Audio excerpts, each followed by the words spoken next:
We have an invasion from Arizona. They call us the Vikings. We call them the Cowboys. It's all very neat. And we're very honored to have Sasha give a guest lecture on games and social impact and innovation. Sasha Barab is a professor at Arizona State University. He's the director of the Center for Games and Impact, and he has done a number of really, really cool, interesting research projects on games and learning. And what I think all of you should take home from you today is the notion that games is not just an isolated one-off thing, but it's a dynamic that we can use meaningfully in our lives to change and have impact, real-world impact in society at large. And I hope that Sasha will give some examples of how he works with that. And then after the talk, there will be some questions, and there will be a reception out here, some bubbly things going on out there, and things to see and try out. And there will be a formal inauguration, opening our new Center for Applied Game Research, CEAGAR, after that. So, but first, we'll give the word to Sasha, and who will enlighten us on games and social impact. Thanks, Sasha. Thank you very much, Provost.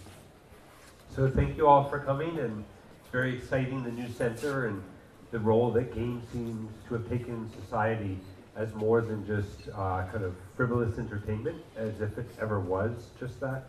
But it's nice that society is recognizing it as a powerful medium, even for things like advancing social agendas, let alone as a wonderful learning space. My goal today, I think, given the context of the new center, is to kind of illuminate a little bit about what games are. And, you know, for people who already study games, much of this will feel like, well, yeah, I knew that. For people who are new to games, I'm kind of trying to reach out to that audience as well. So I'm going to kind of give you a broad taste of the diversity of what people mean by games, whether the focus is strictly on a bounded object, whether it's on game-enabled infrastructures, whether it's about the things that are on my phone that follow me around all day and encourage me to do some more exercise, or if I forget my phone with the new 2.0, my watch can now follow me around and run its own little apps and give me data about the goals that I'm trying to achieve in life. And what I want to kind of illuminate in this talk is it's one thing to have a watch that reminds me or that shakes when it's time to stand up. And it's another thing to position that software, position that technology as part of a greater infrastructure that helps me recognize what my goals are and sees that watch as data for me about whether or not I'm achieving my goals. And I'm hoping as we get into talks even about things as taboo as gamification, where many learning scientists believe that that's just behaviorism and we're not pigeons who should just get kind of reinforced to make learning more excited. But we start thinking more about gamification as one other methodology, as part of a large number of them that games will allow us. And the diversity of what a game is today is very, very different. And the tools that we have available for this new center to research are just exciting. You know, whether games become the next human accelerator, kind of like the particle accelerator in physics, time will tell. I think that more they will be part of a larger solution of which game-enabled methodologies, technologies, experiences collectively can help us realize our goals. So anyway, I thank you for helping me be here. There was a lot of meetings we've had so that I've gotten to understand some of the exciting project-based, problem-based, solutions-oriented focus of the university, both where it's been and where it might go. And we are at an exciting time where even die-hard professors who believe that their content is just the greatest thing are starting to realize that getting students to use it is very different than me putting my face up on a lecture or people walking into my classroom.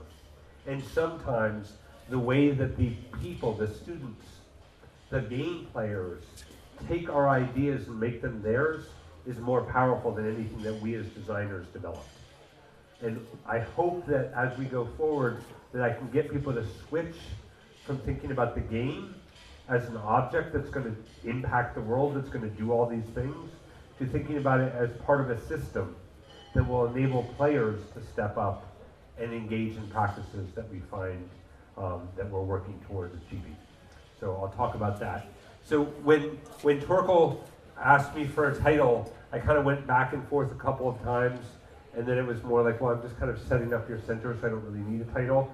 But a number of them that went through my mind, one of them was the Art and Sciences of Innovation for Impact, an ecosystem framework for what is often a product-centric endeavor.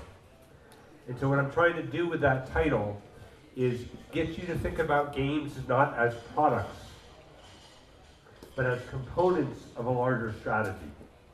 And when we research them, and we think about researching the game, when a student brings an idea as a player that is the most transformative version of how that game was used, or God forbid a teacher brings other curriculum that she surrounds the game with, that we don't say, oh, confound, our claims are no longer valid.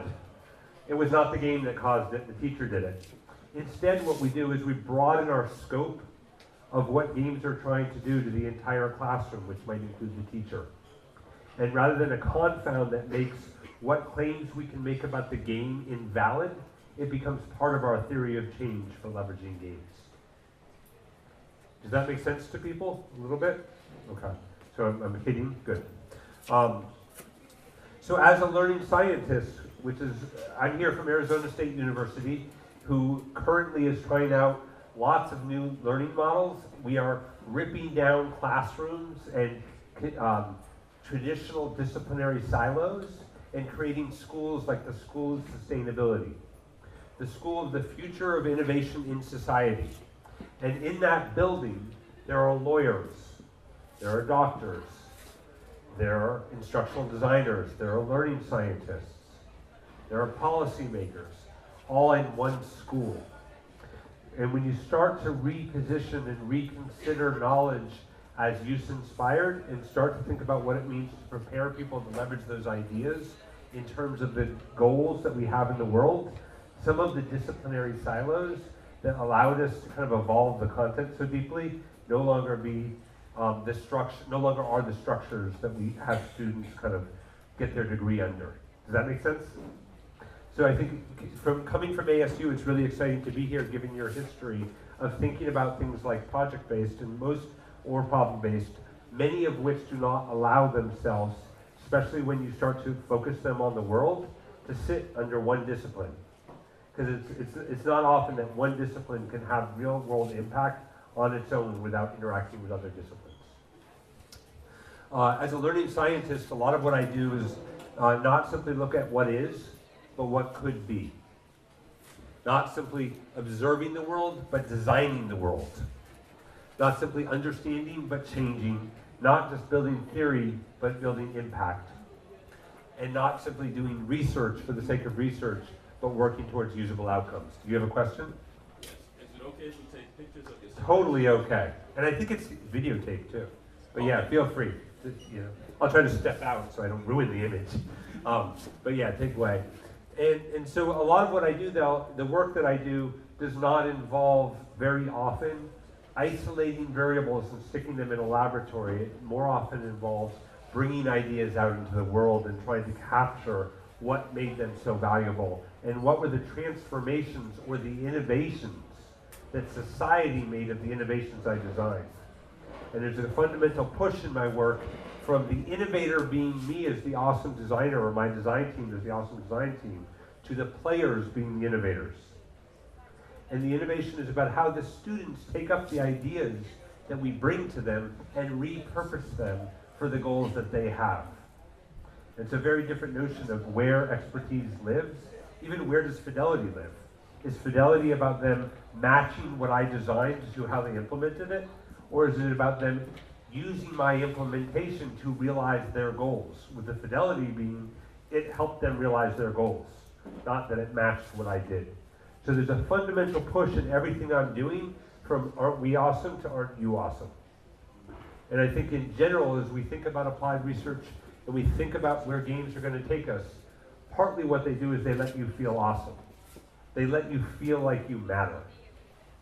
In the game world, I can be anybody, or at least to the kind of expectations of what that designer allowed for me.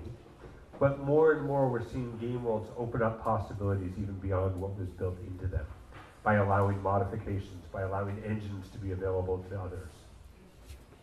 Minecraft is a great example of a design that was pretty cool, what Notch did, but what's really amazing is what all the players around the world are doing with it. What, for many of you, if you have kids, they're doing with it. And if you have kids, you probably know about Minecraft as an example. And again, what's so cool about that is not Minecraft. It's all the things that people are doing with it, enabled by Minecraft. So some of the driving commitments for me, the president of my university likes to say that talent is equally distributed across zip codes, but opportunity is not. Again, it's this belief that we are not the amazing people, and all we got to do is throw our stuff up onto a MOOC, and once you see it, you will be converted. Instead, it's you are awesome, and we have to figure out ways that you're able to leverage the big ideas that we know as a university and do things with it that are important to you in our world.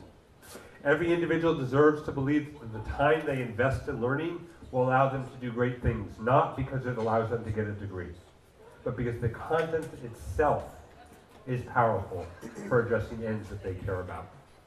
And then impact, because I'm also a director, in addition to a professor, a director of the Center for Games and Impact, so that word impact is a big part of my work. But impact is not something that we do to others, but something we invite them into their own doing. In terms of games, which is what this new center at the core is involving, I will argue that they're less bounded products, and when they're really effective, they're more game-enabled services. And I'll give you some models of that. That outputs can be taught, but outcomes need to be cultivated and empowered. John Seely Brown, a colleague of mine, says that we teach knowledge, we mentor skills and literacies, and we cultivate dispositions. I think in general, much of what we want to do is not just transmit knowledge, but cultivate dispositions. Cultivate the ability for people to be innovators who take the big ideas that they learned from our courses and rethink how they see the world and rethink the possibility that lives in the world, especially when you bring those disciplinary ideas. I want someone who understands science, who understands scientific investigation as a middle schooler, to go out in the world and be able to examine a problem differently, not tell me the definition of what is scientific inquiry, or even worse, what are the steps of the scientific method.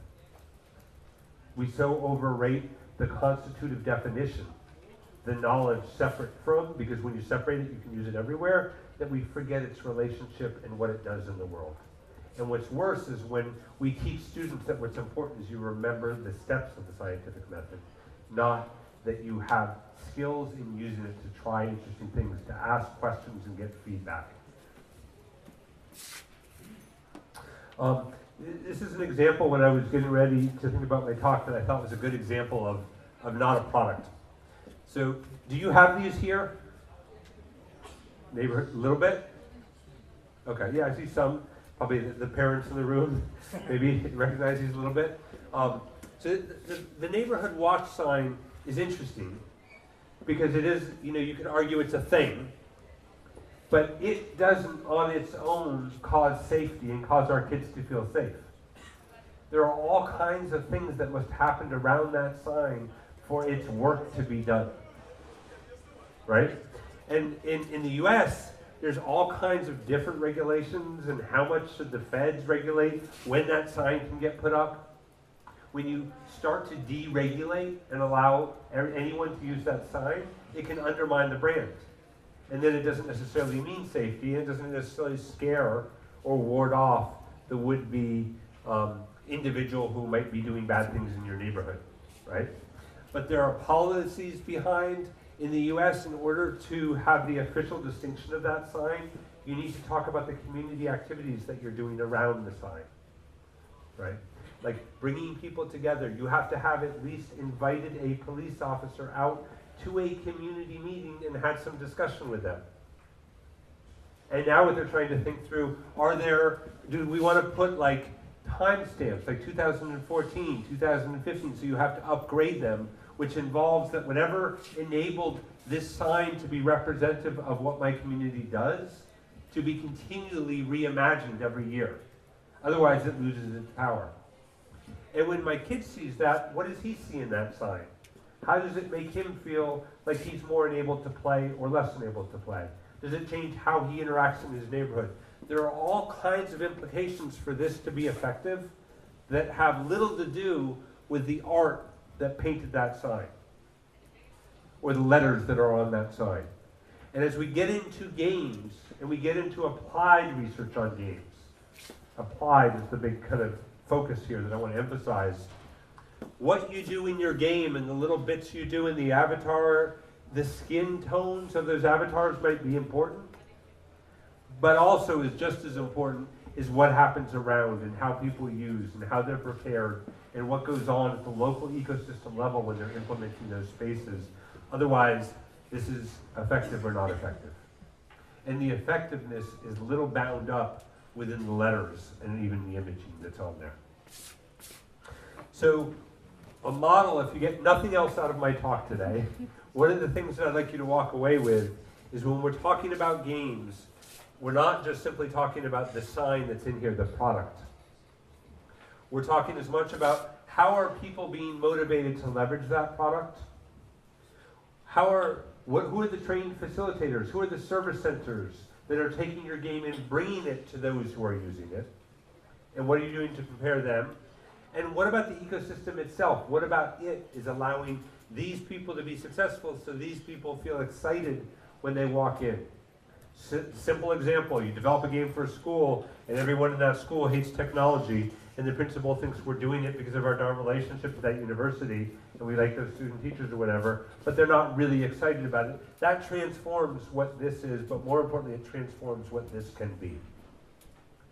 And what's very, very important in the model that I'm putting is that in here, there is some interpretive space for this stuff to be reproduced, for this white space to be where the innovation occurs, not just in here. So as you're thinking about the new center and you're thinking about the applied research, I'd really push people to think less about this and more about this. I've seen some nods. Whether you agree or not, you understand what I'm saying? Is it a concept? Okay, good. I've seen a lot of that. Is there some people who that seems interesting concept to? Cool, I'm still seeing a lot of that. It's good. I like to think that some of my time is useful. And that the plane ticket that you flew me out on here was useful to you. So the model that my colleague Alan Gershenfeld really kind of brought to me to start thinking about was that games for impact are part of services that must be continually optimized for ecosystem integration, ongoing sustainability, and scaled impact. And I think there are two different levels. One is that you are designing a game just to do a research claim. But games are freaking expensive. And if the walk away, if over the years the Danish government gives you millions and millions of dollars and you just have a few claims about how people know and learn, people are going to get frustrated over time. In the beginning, it will be okay. Ultimately, you want to leave things that continue to do work beyond your research claims, I'm assuming, with some of the games. The dream is when the research and the service kind of go together, right? Or when the research, teaching, and service go together. That's when it gets really powerful.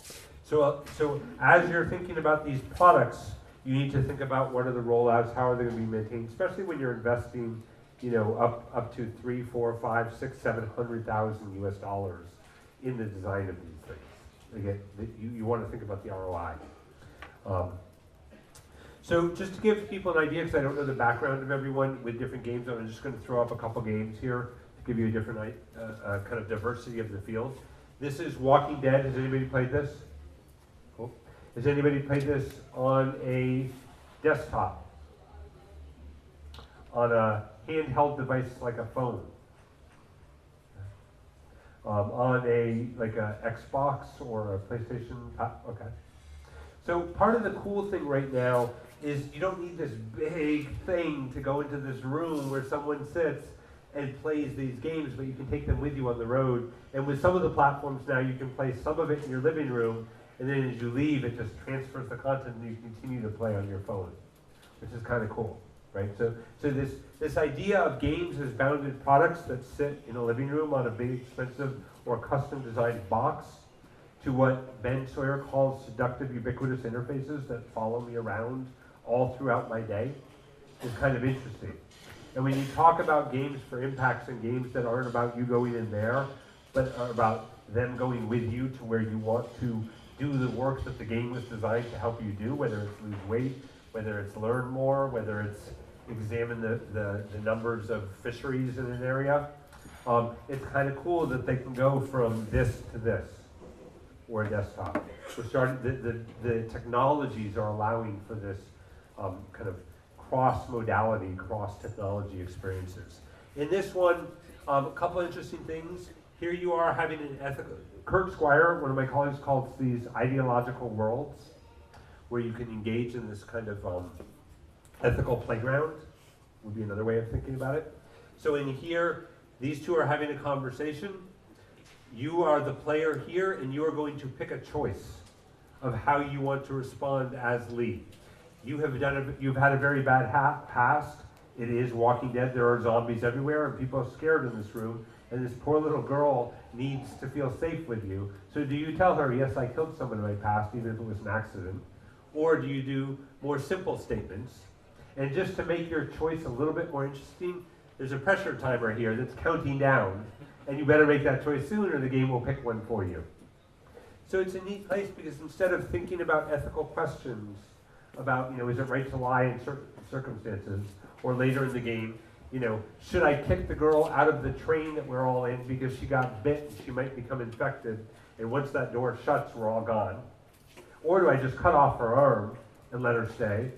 Or do I let her stay and then we might all die, right? Like the old game with in the lifeguard, what do you call it, thing you float in, the dinghy? Lifeboat. Not me, dinghy, lifeboat, thank you. So in here you actually get to enact it out is protagonist. Very powerful affordance of the medium is you get to be a protagonist. But then what's really cool is not just that you get to be a protagonist, because that's cool, but later you're actually watching the message go down and you can't change it. So you get to be a protagonist, but you also get consequences. You get to read the game and play audience and protagonist. And sometimes audience member to bad protagonist decisions that you feel accountable for. Very powerful in meeting and helping people understand the implications of their choices. In this one, sometimes you'll have conversation, and sometimes when you make a choice, whether it's a dialogue choice or an act in the space, you get to hear what people are thinking and how that affected them. Very powerful for learning and some of the goals that we have, right? Is it making choices and then seeing the effect on other people. When you have choices like this and it starts to build up a whole profile and things change in the world accordingly, that's very expensive. And as you get into designing these games, you'll realize how expensive. Things like where you just have a one-to-one relationship where you say, I'm not a bad guy, and then you get to hear how she felt about that, very cheap. So you are going to have to make lots of decisions in the design based on your budgets, and some of them aren't going to be allowing you to get what you want. So one of the messages that I'm going to have today is think very deeply about your theory of change. Make sure you know where you're going and you're not just going wherever the technology will allow you. First get a theory of change and then figure out within this constrained budget, within this technology, what is it going to allow me to realize that theory of change? Because a lot of times people want to design this great big game, and what we know about getting people to stop polluting is much simpler. And maybe developing a whole 3D immersive world where you can go clean up and watch the future in 10 years isn't really the best way to get behavioral change around getting people to stop polluting. So another part that I want you to walk away with is thinking, what is my model of learning of impact? And how is the game allowing me to realize that model? And don't skip on the needs and the landscape analysis and jump right to the cool shiny objects. Take a step back and think through, what is my model? What is my theory of change? What do people know? Do landscape analysis. What is learned in there before you start designing?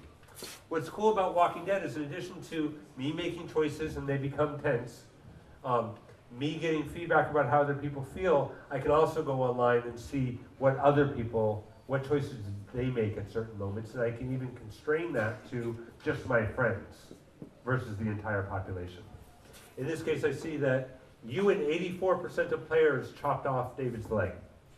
Okay? Not that interesting, but now that we can have a conversation of why do you choose and what happened, now it gets more interesting. And a big part of the power of games is not going to be that it told you that other people chopped off his leg, or that you did. It's going to be the conversations you have around people who did not chop his leg off, and what happened. And why was that a good choice anyway, or not. A huge part of what you're going to learn about the power of games is it's not the object, it's what happens around the object. A couple other real quick examples. This is probably, most people know World of Warcraft. Who here has played World of Warcraft? Who here has played World of Warcraft over 20 hours? 40 hours? 80 hours? 1,000 hours? Still some hands up, okay. Rock on. In here is a moment in which you and 20 other people are all working collaboratively online in a phenomenon what John Shirley Brown calls emergent collective action. And as a matter of fact, IBM and others at a certain time period were excited about on your resume showing how high you leveled up and the type of raids that you engaged because they demonstrated a concept of emergent collective action. I've met at least 5 people on different airplanes who met their marriage partner through World of Warcraft. And I don't talk, I tend to like stop and type when I get on planes. Like I don't want to interact. I've met at least 5 people that have met their marriage partners in this space. At one point, 13 million people were paying $12.95 a month to go into that space. In the world in golf, it was like 4.5 million tee up once every year. But you have 12 million people playing that much every month. This is a game in which it was developed to kind of understand how to be a journalist, and what you would do is you would go through the world, you would first play from the perspective of a Palestinian journalist or an Israeli journalist, and then a British, hypothetically, nonpartisan journalist. And you start to get an idea of how journalism and your background and who your newspaper is affects how you interpret sources and what type of information is available to you. Pretty interesting notion for a journalism class. Down here is Trauma Center. Here you use the we, and you would actually do a surgery, and you would have time going through, and you would get information about the patient. As a form of actually teaching surgery and teaching how to use antibiotics, probably not very useful. As a gateway to get people to be excited about thinking about what it could be as a surgeon, pretty cool. And thinking about the difference between what Alan calls gateways, pathways, and foundations. And if you're developing games for impact, are you trying to do a gateway to get people excited about a concept? Are you actually trying to teach a particular concept? Or are you trying to scaffold a trajectory to get into a career? All very different goals that require very different types of design in your game. Here is an example of Nike. Initially this started off as a chip that you would put in the shoe because Nike wanted to sell more shoes, and it would actually send data to your phone that you could use to record your distance.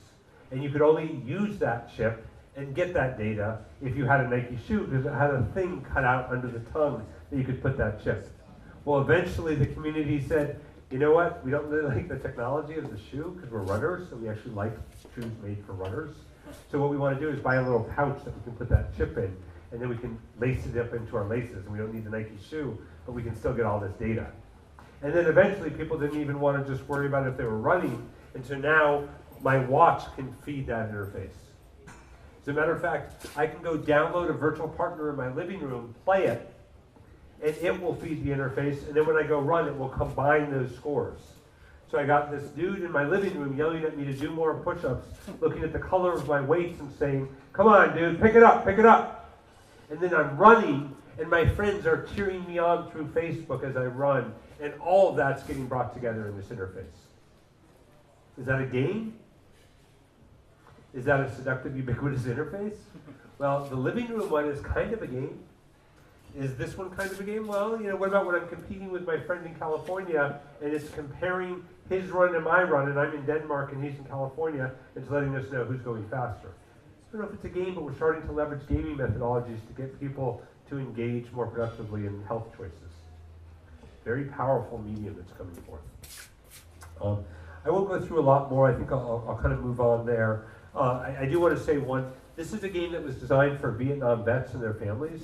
It but they would come back to have conversations that were causing conflict in the marriage.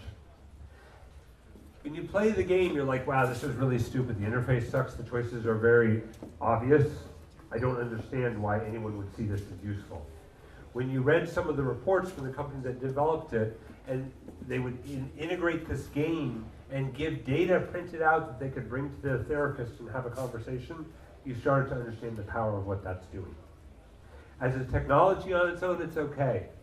As a printable report embedded in scenarios that you can then discuss with your partner in front of a therapist, very powerful, right? So again, it's the ecosystem around the game, not the game itself, that's so powerful. This is a game that Alan's company did called Our City, and it's about youth civic engagement in Jordan. They developed it as a Facebook kind of city building game, but you would make choices related to, should the government do this for me? Should I do it for myself? And what the funding stopped on this game, but it's still available to the public. And during the grant period, there was, I don't know, Alan, 1,000 users maybe during the grant period? What is there now today, now that the grant's long gone and no one's paying for it? 70,000. Kind of cool, right? Interesting research project where the real interesting insights are not within the grant period, but after, as people have just come to it and continue to download it. And you can go do that yourself. What is happening there? How can we leverage it? I think a better grant, rather than develop a new game, would be to figure out what's going on with the people that are using the game and what needs to be put in place at the local centers to help the youth who are using that leverage the ideas that they're learning to be more civically engaged in their communities. But you could also get a grant to build another game. Much more expensive. Probably not as much of an ROI. I bring up this game. It's called Budget Hero. It was developed in the US in order to help people play with actually managing a budget. And you have cards, and you're actually kind of deciding whether you want to fund that or not. And you have a kind of level of dollars based on taxes. And over time, you get to see the effects. And you get to compare yourself to others. You get to look at your 10-year budget, right? So you get kind of neat to integrate into your social studies class. But then they put the data online, and they made available for a number of us to kind of analyze what's going on among the first 50,000 plays, right? Very large samples. As I started to analyze it, and I looked at the difference between gender, between age, between political affiliation, like do Democrats do something different than Republicans?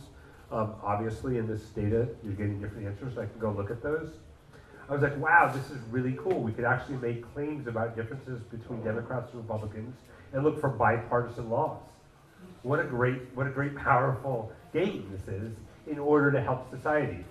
Well, I was very excited when I went to the data, and then when I played the game, the choices weren't what I would do in real life. The choices were what I was doing to maximize my score in the game. So that data doesn't really tell me crap about what Republicans versus Democrats would do. It might tell me that Republicans and Democrats play maximizing their scores differently, but I don't really know what the user was feeling when they made those choices. So one thing I want you to think about as you walk away and you look at your data in this new center is you're going to have lots of data, but really understand what was the user experiencing and thinking that motivated them to make the choice that gave you that data.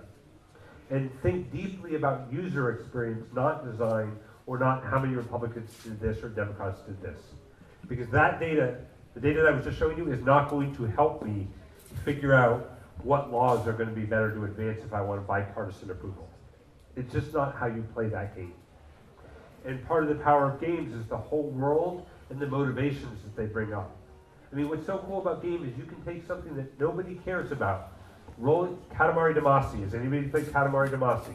I love this example because it's the stupidest game ever. You're a ball and you roll around and things stick to you. And as you get more things stick to you, you get bigger and bigger so you can have bigger things stick to you. The soundtrack's awesome. I can hear it right now as I'm talking to you. If I had any sort of talent, I would try to sing it or hum it, but I do not, so I won't. But what's really funny is I would spend hours. I was up all night just rolling around trying to get bigger things to stick to me to make this weird king happy. Like, it was the weirdest game I've ever played. But what a good game designer can do is they can get you invested in something that you had no idea you would care about before you downloaded that game. There are many issues in society that we want people to be invested in, that we're having trouble getting some level of investment. Hence, a civic engagement for youth in Jordan game. Right? So that's part of the power of what they do. The other thing, it's not just investment though, it's what you do when you get there. Right? You're actually getting to plan, think through, and get strategic about what do I want to solve? What state do I want this game to be in the future? Because as I roll around, there's different kinds of objects, and they actually result in different kinds of outcomes. And all those are part of what you do in these games. So the promise of game-based learning, I think from my perspective in being in one center and kind of sharing ideas with another center, is not that they're pervasive. It's not that they're used. I mean, they're freaking everywhere right now. It's hard to go into a space where games aren't being used. They do exist, among kids less so. The numbers are just staggering. But the reason why I would want to investigate games is because they're powerful. What happens in games, in terms of learning and impact, you have people stepping into different roles in the different worlds, making choices and exploring consequences, a delicate balance of challenge and rewards that are driving people to go further than they thought they ever could imagine with a concept or an idea. Enabling players to advance at their own pace, fail in a safe and supportive environment, develop knowledge just in time, iterate performance based on feedback, and use this to develop a level of mastery, and download mods to get more data about what I'm doing wrong. Wouldn't our assessment industry love that? Wouldn't we love that if our students were downloading mods that they could use to interpret the feedback they're getting from professors and from each other and from the system so they can better level up their degree? That'd be awesome. That's why games are so interesting, not because they're pervasive. It's the different affordances within these technologies and these methodologies that make them so powerful. For me in my work, you're not going to leverage, you try to leverage all of those, you're going to end up with kitchen sink or soup. Figure out what is it about games and the methodology of games that map to your theory of change and match them. You don't necessarily need to make a complex simulation when what you really want is a very simple role-playing strategy game. Or you want a narrative-rich game. You want a husband and a wife returning from Vietnam to have conversations about choices. Maybe I don't need a really fast-paced engine that's quick twitch. Maybe I just want something that can set up stories, create dialogues, and give feedback to the player about what they chose and why. Right? So you want to match these. In my work initially, I started this as, I was a drug counselor, and I wanted kids who didn't think that academic content mattered to see its use value in their life. And I wanted them to have a sense that they could do great things with academic content if they understood it. So I cared deeply about these 3D immersive worlds. I don't know if you saw when I started up here, I was showing 3D immersive worlds. One of those was about persuasive argumentation. And it was a 3D game in which, just to give you a quick overview there, sort of quick. So in this game, you're a player, you're running up, things are happening, well, I jumped too far. Anyway, you're learning about a town based on modern Shelley, kind of Mary Shelley's Frankenstein. This town is overcome by a plague. There's this doctor up on the hill who's doing these experiments and might be coming up with a cure, and you have to develop evidence, develop an article, develop a persuasive argument for why he should be allowed to continue or not continue with his nefarious experimentation, right? Very simple. And so for me, what I was trying to do was build a space that connected with language arts teachers and that let kids understand the power of persuasive argumentation and having thesis supported by evidence, by warrants with evidence. That was the real goal that I wanted to do. So what we did in building this is they're running around the world, they're adopting thesis, they're collecting quotes, they're analyzing articles, and they're building up an understanding of what are the different arguments in the town for whether he should or shouldn't continue.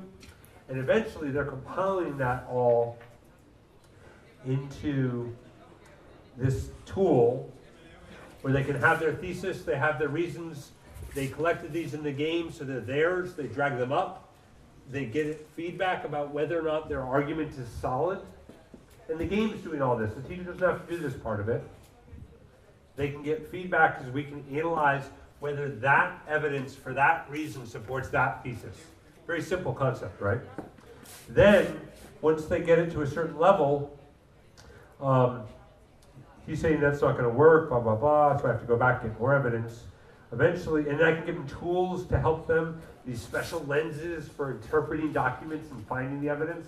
So I see a kid stuck, the game can use augmented reality in the virtual reality to help them do a better job in the virtual reality, and I can put it there.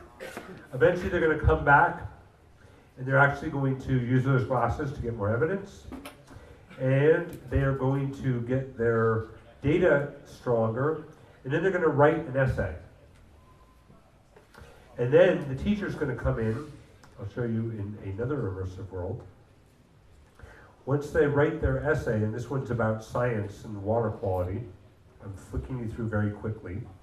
And it's water quality where they're struggling with concepts of eutrophication, erosion, real science, by collecting data, analyzing it, building arguments, having tools where they have to build scientific arguments, and eventually they upload an essay. And they're actually writing a real essay. And this is done in a basic HTML field because I want them to use all the latest stuff of HTML to write their essay. I don't need that to look like a game thing. It can just look like a regular form field. They take that essay, stop late. Weird. I hit mute, you saw that. It's still playing. They write their essay. The teacher can come in, they can give feedback either on the essay or over here, accept or tell them to revise, and they can even see the data that the kid used to compose that essay to understand what's wrong with it. And then the kid can go in the future, once they get their essay accepted, apply regulations and see the consequences of the choices they make on helping the water quality problem. Does that make sense? So a big part of what I wanted to do with games, I'm going to stop this or it's going to play in the background, and I am not good enough to compete with those designers. So for me, when I first started this work, a big part of what I wanted to do was create a space where a 10-year-old could go into a world and be a scientist using scientific data that they might have to level up and actually feel the effects of using scientific data to solve a real-world problem. What was so powerful about that is I could design the entire world, and I could make it be pedagogically useful. However, what I really care about now, though, is that kid not just has a great experience in the virtual world, but has one out in the real world, right? So that game is powerful as a bounded object, but it's insufficient for the goals I want to achieve. And really thinking through what do you want to achieve and where does games sit in the ecosystem and what do we need to wrap around to have success. So I just went to a company here that's, I guess was a student here at one point, and then he started his own company. Was he a student here? Or is Morton? No? So you just met him at a conference, okay. He looks like he's still a student. He was like 23 or whatever, but he's got this big company right around the corner in Copenhagen. And what they develop are simulations for undergrads, like biology simulations, those kinds. And he just did this big study, and what they found was that the simulation was learning more than when it was just the teacher, the traditional lesson. What was really powerful is when the traditional lesson and the simulation were combined, right? So it's about how do we integrate these things in an ecosystem that makes them more functional. And you as researchers need to figure out how do you make that a part of the research, and don't try to create these artificial boundaries, because that's not really applied. Applied is when people do things in the world, and in the world things are messy. And in the world, some of those innovations that we want of the player are what make the most powerful learning experience, and make them not just succeed in our world, but in their world. So, oh good. How am I doing time-wise? What time did I start? Someone give me an idea. Fine. No, but I want to know how much I have left, because I can bind up at any point. Around 15 minutes, I think 15, 18 minutes. 15 minutes, is that with questions or without? With questions. With questions. So I should spend another 3 or 4 minutes and then open up. Okay. Thank you. The only other thing that I would want to show them is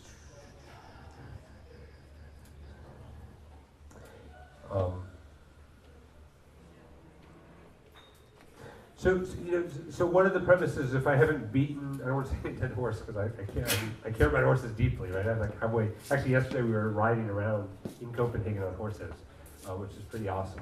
Not in Copenhagen, it's itself. Not in Copenhagen itself, I'm kind of on the periphery. Deer Park. Actually, Deer Park. Actually took a longer cab ride than we had planned, and we were a little late. Anyway, serious games, so when you look at the big comparisons around serious games for impact, what we see is that they're more effective when the game is supplemented with other instruction, when multiple facilitator training sessions were involved, and when players worked in groups. And then additionally, when the type of game structure that you choose matches the impact goal that you have. So again, coming back to this big idea that games are powerful. I mean, I play them all the time. I love them. I get addicted for very silly things like rolling around in a ball. But what's really important as you're getting to this applied center is how you integrate them as part of larger systems. So I think I maybe open it up to questions, and then I can come back to more if I need to. I'm just looking at other, actually I'm going to show you a couple more things quickly, and then I'll move on. Here's some stuff that Dr. Anna Ricci did around Quest to Teach, which was a project designed to help pre-service teachers kind of level up their understanding of some of the challenges and disciplinary content that we know to improve their practice as they become teachers. So these are pre-service teachers who are at the university but are involved in field placements. And as a matter of fact, a big differentiator on the success of those games was whether they were in the field placement or not. And what we found is students who used the same game, but they were at the beginning of the semester, said that was, I would never, it's not useful. But mid-semester, oh my gosh, that was so useful. I totally am thinking about my relationship with my mentor teacher differently now. So again, it's about thinking about the context of implementation, the scope and sequence, not just of your lessons as an instructor, but the scope and sequence of your students, where they are on their learning trajectory. And is the experience just in time or just in case? So in this particular game, I think what's interesting, you're going down in a world that's learning soft skills and professional competencies, things like asset-based thinking, things like suspending judgment, locus of control. Really, really important in the school building and really, really important for a teacher, but hard sometimes to teach as definitions. So as I go through, I'm having interactions with people, and based on those interactions, these meters are increasing or decreasing based on the choices I make. So you're leveling up on asset-based thinking, leveling up on interpersonal awareness, leveling up on locus of control. Eventually you get into this classroom simulation where what you're trying to do is get all the reds and yellows green, meaning you have engaged students, okay? Students, when they first play the first time, think that the whole game is about making quick choices in the simulation. What they don't realize is when you get to the simulation, your potential for success is not possible if you've been a jerk in the school before you got there. Or if you didn't prepare your lesson plan, but went out and partied with your friends every night before a class. And so this simulation, which many people think is the game, that's where I'm trying to make the quick choices and level up my little, like reverse orcs, you're trying to bring them up rather than tear them down, students, by making choices. But you don't have any choices, you don't have any trust, you don't even have the lessons if you didn't do stuff before. So the whole goal of the game activity is to get you to realize that what you do before you go into the classroom has deep and lasting effects on how well your experiences with your students will go. And a lot of people think they can be jerks in the teacher's lounge. They don't have to do all those things, they can just make it up because of their vibrant personalities. I don't know any of these people, but I've heard of them. Okay. Additionally, what we wanted to do in that particular space was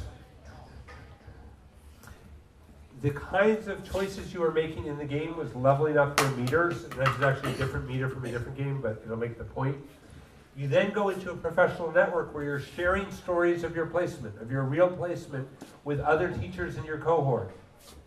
And the points that you earn in the game give you kind of like LinkedIn endorsements that you can use to acknowledge the usefulness of other students' posts. So the blending of I leveled up and got skills and got credit in the game, which allows me to interpret and give real-world feedback to my peers, is an interesting blending between the bounded experience, like Nike when I have that living room feedback, and then when I go out into the real world and the consequences are much more dire and the learning opportunities and making mistakes on real students can be more problematic. Another example which I think is interesting, I'll kind of get ready to wrap it up here. This is a game that Dr. Ricci did around data-driven decision making.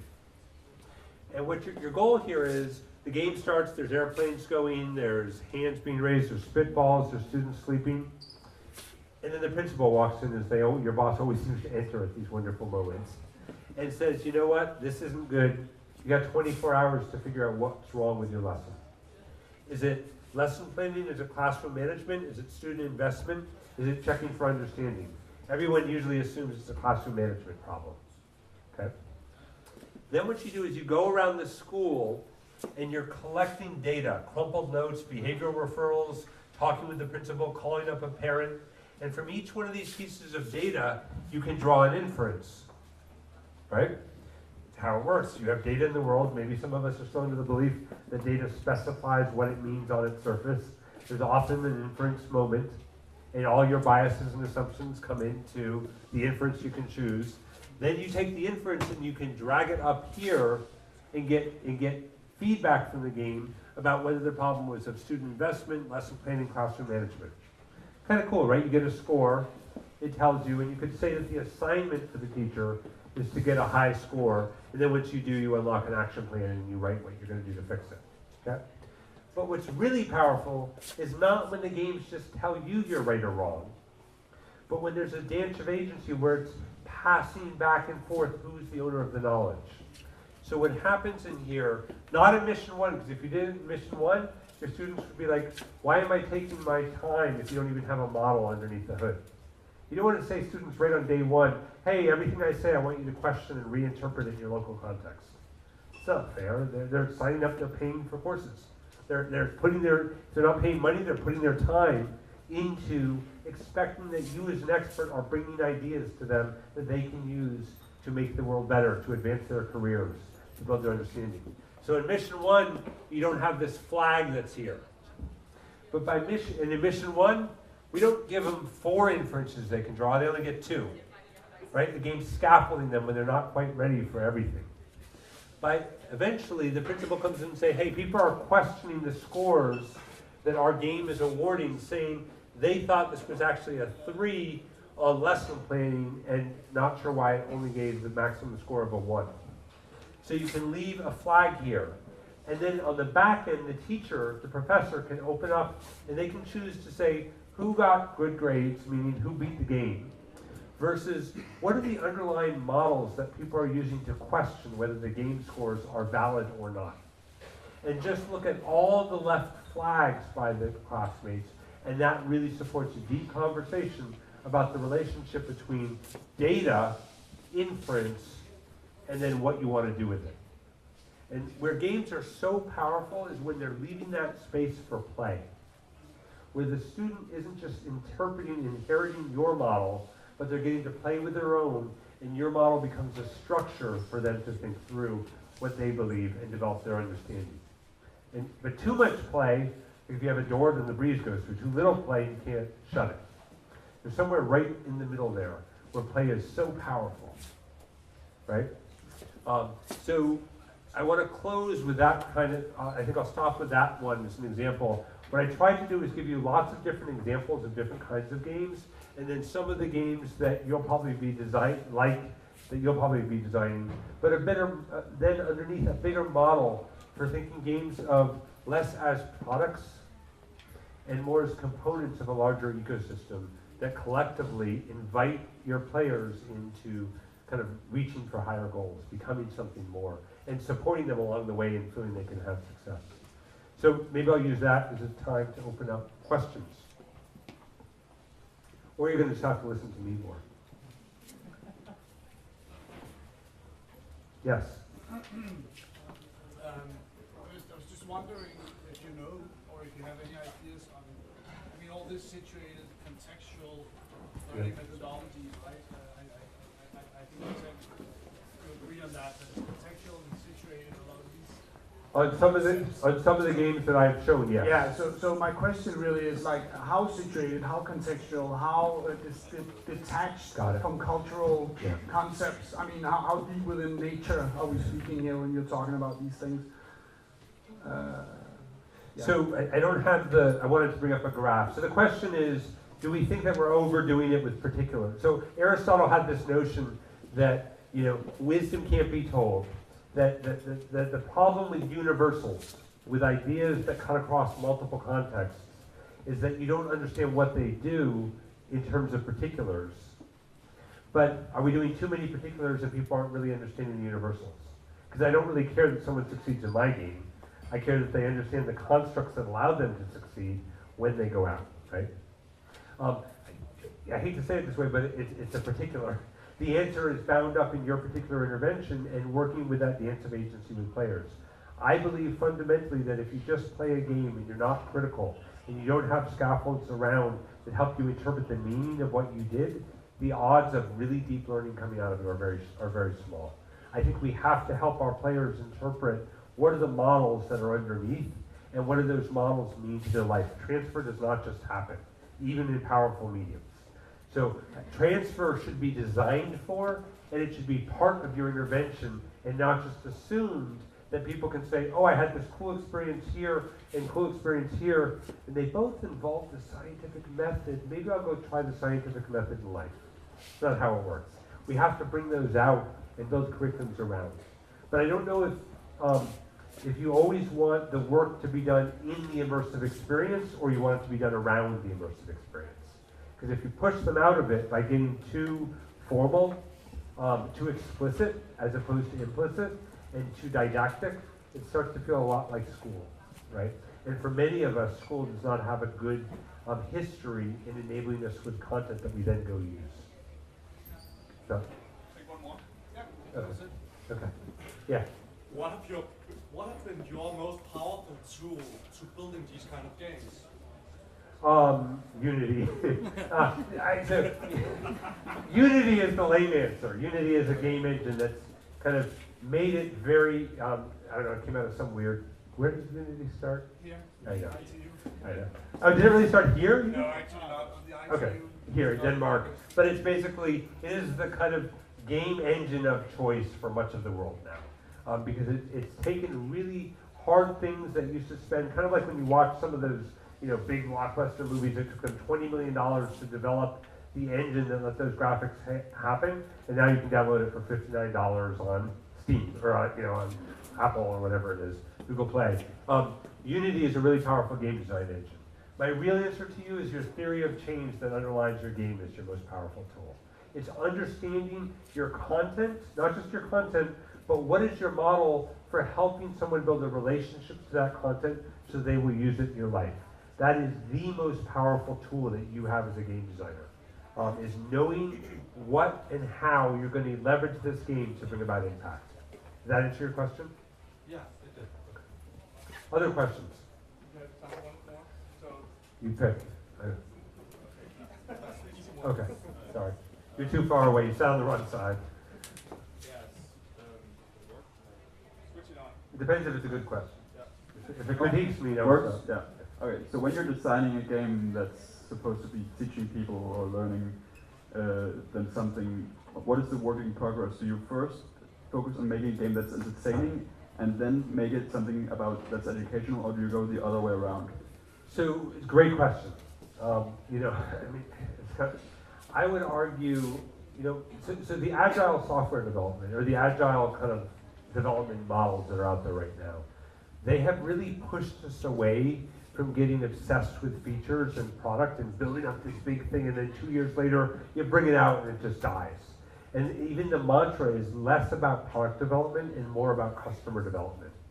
So my response to you is, you do whatever allows your users to first see the kinds of experiences that you're hoping to enable.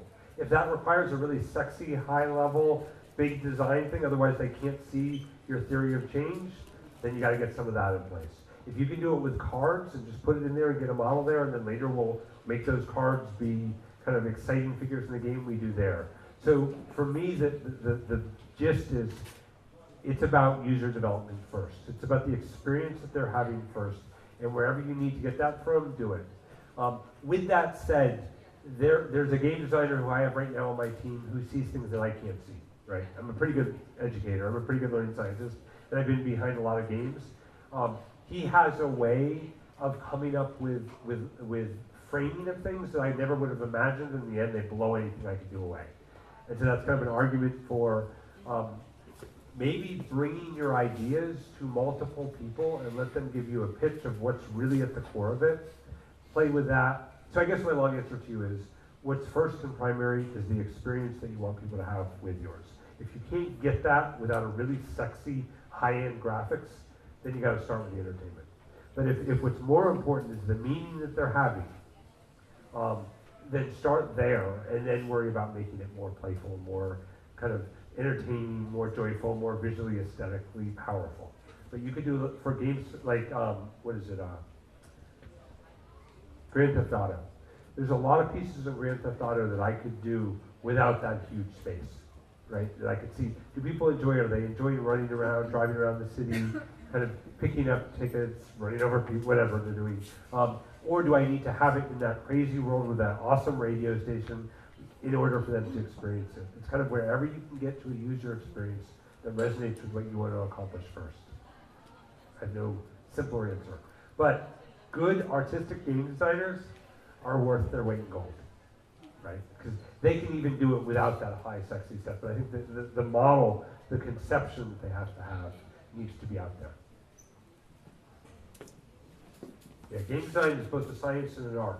And don't think because you know your stuff and you know the science of learning that you are good at the art, would be the other thing. Get someone who knows art, because they're important to have on your team. Last one, or was that it? Last one. Second last one. You want to go over there since he was waiting? Sorry. Yeah, there's someone waiting over there, patiently. Thanks. First of all, thanks on an interesting talk on an important topic. My question is regarding using games for behavioral change. You touched upon that. So when it's not about gaining knowledge for the user, but affecting attitudes. How do you do that effectively? Because a lot of when we decide upon acting in a certain way, it takes place in the situation. So how do you make a game that you can play in your home that actually affects the way you act when you are out in the situation? So give me an example of the content that you want to change. Is it drug use? Is it health? Is it diet? Is it any of those? Yeah. So again, it comes back to your theory of change, right? Like if I want someone to be healthy, I can tell you when I first bought this watch, it was so awesome that it shook and told me to get off my butt and stand up and walk around. Probably about a week later, I was like, how do you turn that feature off? I just don't want it to like game me. I want to figure it out. The Mayo Clinic, which is a really big health provider who believes deeply in patient-managed healthcare, not because they're a bunch of hippie commie freaks, but because they think about the fact that users need to own their relationship to their health. And they have the most insight, and they should have the most control of where they want to get to. They have put a lot of money into connecting with the health app in iPhones, right? So they want doctors to be able to drop data in there. So that little health, it's not even an app, it's an API, and it connects to like 300, probably at this point, 10,000 different downloadable apps that all can speak to the health API on my phone, right? So my phone, the health, if anyone who's got an iPhone, the health app has, you give it permission when you load a new application on there to talk to that health app, okay? And so all these different designers are building things that need to talk to that. When they first started, they were really excited about that because they could load up and say, oh, you need to do this, and we get there and check your heart rate this time, and we'll just ring you. But their model is not that. Their model of behavior modification is not that a thing does it to you, it's that you're invested and you're claiming that thing that's doing it to you is actually giving you data and reminders so you can realize the goals you want to. My bias as a drug counselor for a number of years, where we had awesome success at rehab and great family counseling moments, and then the recidivism rate tanked, right? People would go back into society, and and they'd be using drugs the next day. This kid that was like, couldn't wait to have this new life. They had saved, they had found their change. Is that there, it is a, if I go back to, well, I went to it. What Mayo is thinking is that you need to have a model of where you want to go. You need to see that future and believe and be invested in it. And then games can help you get data about how close you are to that model. So the idea that I can go into a room, I can play a game, and I can walk away changed, I think is naive. The idea that we could create a game that helps me understand, wow, if I keep drinking, I'm pushing everybody away. Wow, there's another way besides drinking that could actually create a new lifestyle for me. And then that behavior modification is following me to where I need it and giving me feedback. But at some point, I have to sign on board. I have to ask it to be there, and I have to see it as valuable for realizing what I want. So the magic of games for behavior modification, from my biased perspective, is not that they're going to fix all of us. Is that they're going to create a space and give us data and help us have visions so that we can realize the futures that we want. And that's what makes them so powerful. I don't know if that. Perfect. Okay. Okay, thanks. It's a good note. I think you should give a round of applause to